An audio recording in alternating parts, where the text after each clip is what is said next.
कहानी को ढंग से समझने के लिए, मोहिना के बारे में जानने के लिए पहले सारे एपिसोड्स जरूर सुने और आगे की कहानी सुनने के लिए यहां वापस आए। गुरु शंकराचार्य बोले, हुआ क्या बताओ भी। वो थाने से फोन आया था, इंस्पेक्टर बता रहे थे कि जल्द से जल्द यहां पहुंचो, नहीं तो परिणाम अच्छा नहीं होगा।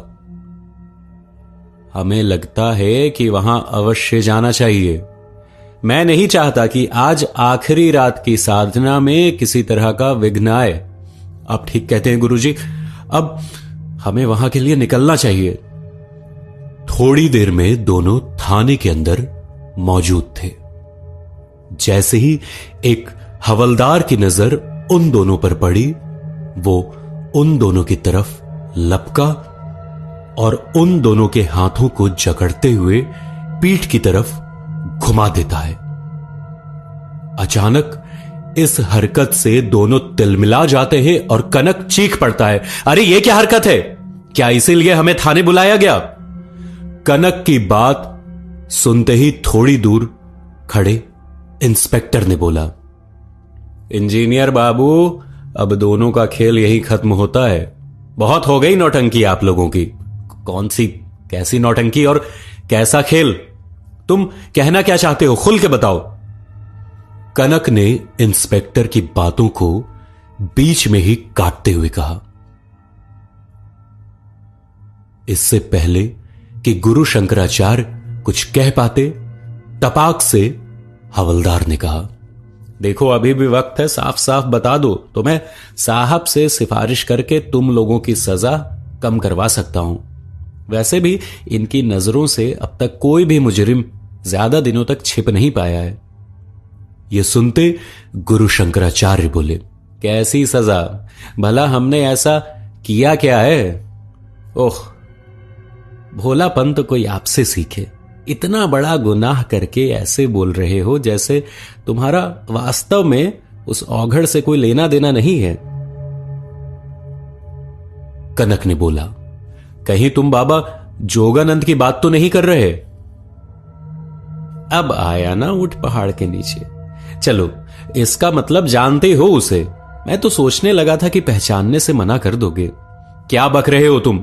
साफ साफ बताते क्यों नहीं कि बाबा जोगानंद को क्या हुआ है? हवलदार ने कहा, यह तो तुम जानते ही हो कि तुम्हारे बाबा जोगानंद हमें आज सुबह कब्रिस्तान में मूर्छित अवस्था में मिले हैं। उन्हें अभी तक होश नहीं आया है और स्थानीय लोगों के मत के अनुसार उस घटना स्थल के समीप तुम्हें देखे जाने का दावा किया जा रहा है। और मेरा यही मानना है कि उसकी इस दशा होने के पीछे की कड़ी कहीं ना कहीं तुम दोनों से जरूर जुड़ी हुई है। गुजरते वक्त के साथ साथ उस बाबा का स्वास्थ्य भी गंभीर होता चला जा रहा है। आसान शब्दों में कहूं तो उनके बचने के आसार 10% ही हैं। हवलदार की बातों को सुनते ही दोनों के सिर से तोते उड़ गए। तभी लैंडलाइन पर घंटी बजी। लैंडलाइन की इस ध्वनि ने सभी के ध्यान को वापस वहीं खींच लिया। हवलदार संग्राम सिंह ने लपक कर फोन का रिसीवर उठाया और उसकी माथे की लकीरें अब साफ साफ जाहिर कर रही थीं कि वाकई अब एक और गंभीर समस्या खड़ी हो चुकी है। संग्राम सिंह ने फुर्ती के साथ फोन का रिसीवर रखा और लपक कर दोनों की तरफ बढ़ते हुए ड्राइवर से बोला, जल्दी से इन दोनों को जीप में बैठाओ और सिटी हॉस्पिटल ले चलो, साहब वहीं मिल जाएंगे। ड्राइवर ने ठीक ऐसा ही किया। अगले पल सभी कानून के उस सरकारी जीप के अंदर बैठे हुए थे। कुछ ही देर में सरकारी जीप हवा से बातें करने लगी थी। दूसरी तरफ उसी जीप में बैठे कनक और गुरु सचिदानंद एक दूसरे की आंखों में देखकर सवाल जवाब कर रहे थे। उन दोनों की हृदय की गति को देखकर यह कहना आसान था कि उन्हें अब आने वाली तूफान का अंदाजा हो चुका था। मुश्किल से तकरीबन 20 मिनट में सरकारी जीप सिटी हॉस्पिटल के प्रांगण के अंदर थी। जैसे ही जीप रुकी, वहां मौजूद 2 हवलदारों ने कनक और गुरुजी को अपने कब्जे में ले लिया, मानो जैसे बहुत बड़े मुजरिम हो। अगले ही पल वहां के हवलदार ने जीप को वापस थाने ले जाने को कहा और उन दोनों को लेकर हॉस्पिटल के 5वें तल पर ले गया। उन दोनों को देखते ही इंस्पेक्टर चंदन प्रताप सिंह की आंखों में चमक आ गई। इंस्पेक्टर चंदन प्रताप सिंह नया गांव थाने का इंचार्ज था। आ गए जनाब, बड़ा इंतजार करवाते हो। ये सब क्या है, मेरी तो कुछ समझ में ही नहीं आ रहा। अब वैसे भी ज्यादा वक्त तक बेवकूफ नहीं बना सकते, अब सब धीरे धीरे पता चल जाएगा। आंखों में आक्रोश के भाव लिए इंस्पेक्टर बोला। इंस्पेक्टर के तेवर को देखते ही अब उन दोनों को बातें काफी हद तक समझ आ गई थी। कनक बोला, बाबा जोगानंद कैसे हैं? क्या हम उनसे मिल सकते हैं? अरे अभी अभी तो आए हो, तनिक सुस्ता लो, उनसे मिलने की इतनी जल्दी क्यों पड़ी है? आप समझने की कोशिश कीजिए सर, उनसे मिलना अब हमारे लिए बहुत जरूरी है। इंस्पेक्टर ने कहा, देखो क्या जरूरी है और क्या नहीं, यह तुम्हें बताने की जरूरत नहीं है। अब तुम वैसा ही करोगे जैसा हम चाहेंगे, समझे? इस बार इंस्पेक्टर ने कनक को झिड़कते हुए कहा। इंस्पेक्टर की बातों से कनक साफ साफ समझ गया था कि उसकी यहां अब दाल नहीं गलने वाली। उसके मन में अनायास ही बाबत से ख्यालों ने जन्म ले लिया। ओह, अब क्या करूं, ये इंस्पेक्टर तो बिल्कुल भी नहीं सुन रहा। उफ, यदि बाबा जोगानंद को कुछ हो गया तो सारे सबूत हमारे खिलाफ हैं और सभी उसकी मौत का जिम्मेदार हमें ही समझेंगे।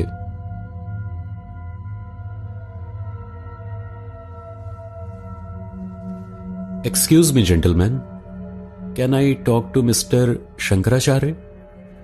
कमीज के ऊपर सफेद लबादा पहने हुए तकरीबन 6 फीट के पतले दुबले कद काठी वाला एक इंसान जो आईसीयू से बाहर निकलते ही ये शब्द बोला।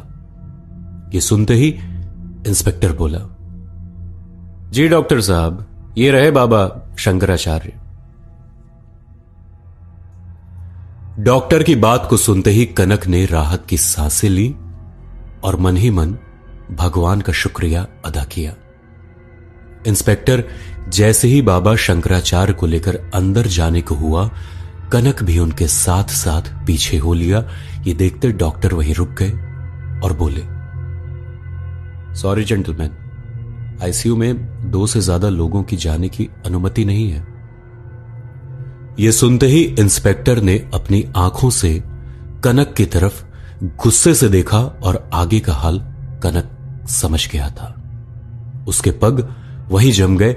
वो वापस आईसीयू के बाहर ही एक कोने में चेयर पर बैठ गया। खुद को बहुत ही बेबस और लाचार समझ रहा था। उसके मन में उथल पुथल मची हुई थी कि अंदर क्या मंजर चल रहा होगा।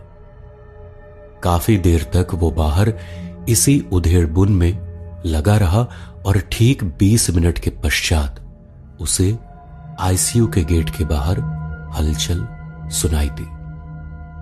उसने ध्यान से देखा तो इंस्पेक्टर के साथ गुरु शंकराचार्य आईसीयू से बाहर निकलकर आपस में कुछ वार्ता कर रहे थे। कनक को यह देखकर रहा नहीं गया और अगले ही पल वो लपक कर उस ओर भागा। उसे अपनी ओर आता देख गुरु शंकराचार्य ने देख लिया था। जैसे ही वो निकट आया, गुरु जी ने उसके कंधे पर हाथ रख उसे विश्वास दिलाया कि अब परिस्थिति उनके नियंत्रण में है। इंस्पेक्टर ने बोला, गुरुजी, आपसे क्षमा मांगना चाहूंगा इस तरह के व्यवहार के लिए। क्या करे, पुलिस की नौकरी है ही कुछ ऐसी कि ना चाहते हुए भी मजबूर हो जाते हैं। गुरुजी, कोई बात नहीं पुत्र, तुम अपना कर्म निभा रहे हो और मैं अपना धर्म, दोनों ही अपनी जगह सही हैं। इंस्पेक्टर ने बोला, यदि आप 1 घंटे और रुक जाते तो मैं आपके निवास स्थान तक सरकारी वाहन से छोड़ देता।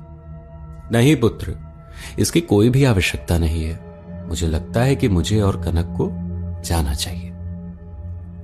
अपने दोनों हाथों को जोड़कर इंस्पेक्टर कहता है, जैसी आपकी मर्जी गुरुजी। उम्मीद करूंगा कि दोबारा मुलाकात हो तो आप इसी तरह से मेरा अभिवादन स्वीकार करें। यह सुनते गुरुजी मुस्कुराते हुए कनक के साथ बाहर आ गए। कनक काफी देर से बस मूक दर्शक बनकर देखे जा रहा था, क्योंकि वो अब तक कुछ भी समझ नहीं पाया था।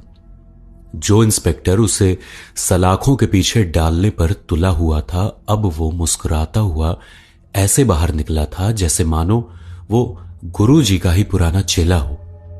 जब कनक की सब्र की बांध टूट गई तो उससे रहा ना गया और बोल पड़ा, बाबा ये सब क्या था और अंदर ऐसा क्या हुआ जो वो इंस्पेक्टर शेर की खाल ओढ़े हुए गीदड़ की भांति बात कर रहा था। बाबा जोगानंद ठीक तो है ना? ओहो, एक साथ इतने सारे प्रश्न।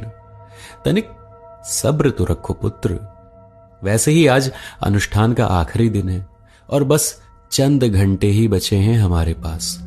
मैं तुम्हारे सारे सवालों के जवाब तुम्हें बिष्ट गेस्ट हाउस में दूंगा।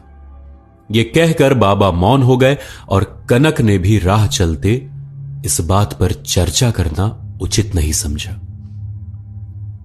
अगले आधे घंटे में वो लोग बिष्ट गेस्ट हाउस के अंदर थे। घड़ी अब रात्रि 8 बजने का इशारा कर रही थी जैसे ही गुरुजी सोफे पर बैठे तुरंत कनक गुरुजी के बाजू में बैठ गया और तपाक से बोल पड़ा, गुरुजी अब कृपा करके रहम कीजिए, अब बता भी दीजिए कि आईसीयू के अंदर ऐसा क्या हुआ जो। अभी कनक अपनी पूरी बात कर भी नहीं पाया था कि गुरुजी ने उसके प्रश्न पूछने की मंशा को जान लिया, इसलिए बीच में ही टोक दिया। वत्स, यदि ये कहूं कि वहां जो भी हुआ किसी चमत्कार से कम नहीं था तो गलत ना होगा। वहां मैं जैसे ही अंदर गया, जोगानंद उठकर बैठ गया और वो बोलने लगा, गुरुजी मुझे बचा लो। वो कर्ण पिशाचिनी अब किसी को नहीं छोड़ेगी, उसकी साधना में किसी ने विघ्न डाली है। ये कहने के साथ ही वो जोर जोर से ठहाके मार के हंसने लगा। अचानक उसके इस तरह के व्यवहार से हम सभी आश्चर्यचकित थे। अगले ही पल फिर वो सामान्य हो गया। फिर लेकिन उसकी आंखों से लगातार आंसू बह रहे थे। ये भाव मैंने कभी नहीं देखे थे। जैसे ही मैं उसके करीब गया, वो मुझसे लिपट गया और बहुत जोर से अपनी बाजुओं की गिरफ्त में ले लिया, मानो जैसे कोई छोटा बच्चा हो और कुछ भयानक चीज देखकर डर गया हो। कुछ देर तक वो ऐसे ही लिपटे रहने के बाद वो इंस्पेक्टर को घूरने लगा। उसके ऐसा करते ही इंस्पेक्टर उसके करीब आ गया। उसके करीब आते ही वो मुझे छोड़कर इंस्पेक्टर का गिरबान पकड़ लेता है और जोर जोर से बोलता है, इंस्पेक्टर, तू मेरे गुरुजी को परेशान करना छोड़ दे, नहीं तो अच्छा नहीं होगा तेरे लिए। वो किसी को नहीं छोड़ेगी, सब के सब मारे जाएंगे। वो इस तरह बातें करने लगा मानो जैसे उसने काफी करीब से कर्ण पिशाचिनी को देखा हो।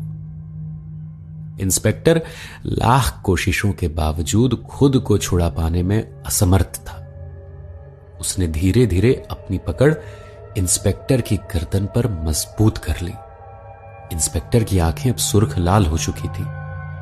इससे पहले कि बहुत देर हो जाती, मैंने अपने झोले से भभूत निकाला और जोगानंद के माथे पर रगड़ दिया। अगले ही पल उसकी पकड़ ढीली हुई और बिस्तर पर निढाल होकर गिर पड़ा। इंस्पेक्टर को अपनी पूर्व स्थिति में आने में कुछ वक्त लगा।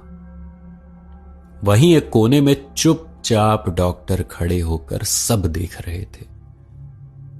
यह सब घटना उनके समझ से परे थी। शायद वो अपने आप को समझाने में खुद ही लगे थे कि यह सब उनकी आंखों के सामने हो रहा है तो विश्वास तो करना ही होगा। वो झटके से आगे बढ़े और कुछ जरूरी उपकरणों से जोगानंद की जांच शुरू कर दी। जांच करने के बाद वो मेरी तरफ आए और अपने दोनों हाथों को जोड़कर बोले, हे महान आत्मा, आप कौन हैं? आप कोई साधारण व्यक्ति नहीं लगते, क्योंकि यहां जो कुछ भी घटित हुआ वो असाधारण घटना थी। मैंने उन्हें अपना परिचय विस्तार पूर्वक दिया और बताया कि कटा पत्थर नामक जगह से कुछ दूरी पर ही हमारी कुटिया है, जहां हम लोग मानव जाति के कल्याण के लिए वर्षों से प्रयासरत हैं। उन्होंने उस जगह का नाम सुनते ही उनकी सब समझ में आ गया और उन्होंने बताया कि उनके पिताजी किसी समस्या के निवारण के लिए वहां गए थे और वो संतुष्ट होकर वापस आए थे। मेरी बातों को ध्यानपूर्वक सुनने के बाद इंस्पेक्टर ने डॉक्टर से कहा, डॉक्टर साहब, अभी आप कह रहे थे कि यहां जो कुछ भी घटित हुआ वो असाधारण घटना थी, लेकिन मुझे तो नहीं लगता कि मरीज का होश में दोबारा आना कोई बड़ी बात है। ऐसा होना तो अस्पताल में स्वाभाविक है। डॉक्टर ने बोला, बिल्कुल, मैं भी आपकी बातों से इत्तेफाक रखता हूं मिस्टर चंदन, लेकिन घटना का केंद्र बिंदु यह है कि जब जोगानंद को यहां लाया गया था तो उनकी मृत्यु हो चुकी थी और थोड़ी देर में ही मैंने आवश्यक जांच के बाद पूर्ण रूप से उन्हें मृत घोषित कर दिया था। इंस्पेक्टर चंदन ने कहा, ओह, ये आप क्या कह रहे हैं? ऐसा कैसे हो सकता है भला? डॉक्टर, अभी रुकिए जनाब, सबसे अहम बात तो बताई भी नहीं है। वो ये है कि जब मैंने इनकी जांच की थी तब इनके शरीर में एक बूंद भी रक्त की मात्रा शेष नहीं थी। इंस्पेक्टर चंदन ने बोला, oh my God, what the hell are you talking? Are you serious? Yes mister Chandan, I am serious about this. और इस चमत्कार को विज्ञान चाहे ना मानता हो, लेकिन मैं इसे निराधार नहीं मान सकता, क्योंकि यह सब मेरी आंखों के सामने ही हुआ है। तो इसका मतलब कि बाबा जोगानंद अब जीवित नहीं है? एब्सोल्युटली राइट मिस्टर चंदन। मुझे लगता है कि वो केवल गुरु जी की बेगुनाही का सबूत देने के लिए ही कुछ देर के लिए होश में आए थे। ये कहने के बाद डॉक्टर मेरी तरफ देखने लगा। मैं मंद मंद मुस्कुराते हुए आईसीयू से बाहर निकल गया और बाहर आने के बाद इंस्पेक्टर का क्षमा मांगने के बाद की व्यथा तो तुम्हें पता ही है। कभी कभी खामोशी भी बहुत बड़ा काम कर जाती है, लेकिन मुझे इस बात का सदैव खेद रहेगा कि बाबा जोगानंद के रूप में हमने एक साथी खो दिया है। उनकी बात सुनने के बाद कनक बोला, जी बाबा जी, आपने बिल्कुल सही कहा, लेकिन एक बात मेरी समझ में नहीं आई कि बाबा जोगानंद की इस तरह विचित्र मृत्यु के पीछे किसका हाथ है और ये कैसे संभव हुआ? पुत्र हो ना हो जोगानंद के अनुष्ठान को किसी ने विघ्न अवश्य पहुंचाया है, तभी उनकी इस तरह विस्मयकारी मौत हुई है। क्योंकि यह विदित है कि कर्ण पिशाचिनी के आगमन के लिए चांडाल साधना करते हैं, वो बिल्कुल ही निर्वस्त्र होकर किया जाता है। यदि उस वक्त कोई भी पशु पक्षी या मानुष गलती से भी वहां विचरण कर ले तो इस अपमान का बदला वो कर्ण पिशाचिनी जातक के सारे रक्त को पीकर करती है। फिलहाल तो मैं यही संदेह कर सकता हूं कि जोगानंद के शरीर पर एक भी बूंद रक्त ना होने के पीछे यही वजह हो सकती है। काश कि जोगानंद कुछ देर और जिंदा रह पाते और बता देते कि कर्ण पिशाचिनी ने उनकी कान में कौन सा राज बताया। तभी अचानक दरवाजे पर हुई दस्तक ने उन दोनों का ध्यान तोड़ा। आखिर क्या हो रहा है ये सब, और क्या क्या होना बाकी है? मोहिना की मौत का रहस्य पता करने के लिए सब कुछ पता चलेगा